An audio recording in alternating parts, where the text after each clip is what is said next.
വിവരമുണ്ടെന്ന് തെറ്റിദ്ധരിച്ചിരിക്കുന്ന നമ്മുടെ സൊസൈറ്റിയിലെ തലമുതിർന്ന ആൾക്കാരോട് എനിക്കൊരു റിക്വസ്റ്റ് ഉണ്ട്. നിങ്ങളൊരു പക്ഷേ ഒരു കുട്ടിയുടെ ഫ്രണ്ടോ റിലേറ്റീവോ പേരൻറ്റോ ഗ്രാൻഡ് പേരൻറ്റോ ടീച്ചറോ നെയ്ബറോ ഒക്കെ ആയിരിക്കാം. നിങ്ങൾ വളരെ ബുദ്ധിമുട്ടിയാണെങ്കിൽ പോലും ആ കുട്ടിയെ കാണുമ്പോൾ ഈ ഒരു കാര്യം പറയാതിരിക്കാൻ ശ്രമിക്കുക. അതിൻ്റെ ലുക്കോ മുടിയോ വെയിറ്റോ ഉടുപ്പോ പല്ല് തള്ളിയിരിക്കുന്നതോ അതിൻ്റെ നിറത്തെപ്പറ്റിയോ മിണ്ടാതിരിക്കാൻ ശ്രമിക്കുക.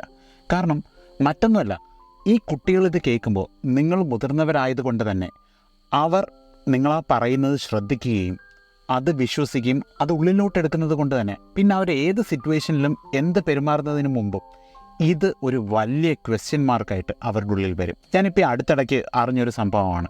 ഒരു പ്രോഗ്രാമിൽ വെൽക്കം ചെയ്യാൻ ബുക്കേ കൊടുക്കാൻ നിന്നൊരു കുട്ടിക്ക് നിറം കുറഞ്ഞു പോയി എന്നതിൻ്റെ പേരിൽ മാറ്റി നിർത്തിയതിൻ്റെ അവസ്ഥ. ഇമാജിൻ, അതൊരു കുഞ്ഞു കുട്ടിയാണെങ്കിൽ ആ കുട്ടി ഇനി ജീവിച്ചിരിക്കുന്ന കാലം കംപ്ലീറ്റ് അത് ഹോണ്ട് ചെയ്യത്തില്ലേ? വലിയവരൊരു പക്ഷേ നമ്മുടെ കമൻസിൽ നിന്നും വളരെ വേഗം റിക്കവർ ആകുമായിരിക്കും. പക്ഷേ ഇമാജിൻ ആ കൊച്ചുകുട്ടിയുടെ അവസ്ഥ. എന്ത് ചെയ്യുന്നതിന് മുമ്പ് അത് സെക്കൻഡ് ഗസ് ചെയ്യാൻ തുടങ്ങും.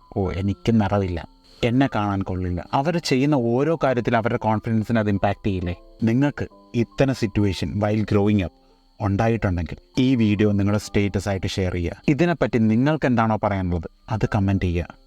Let people know they are not alone.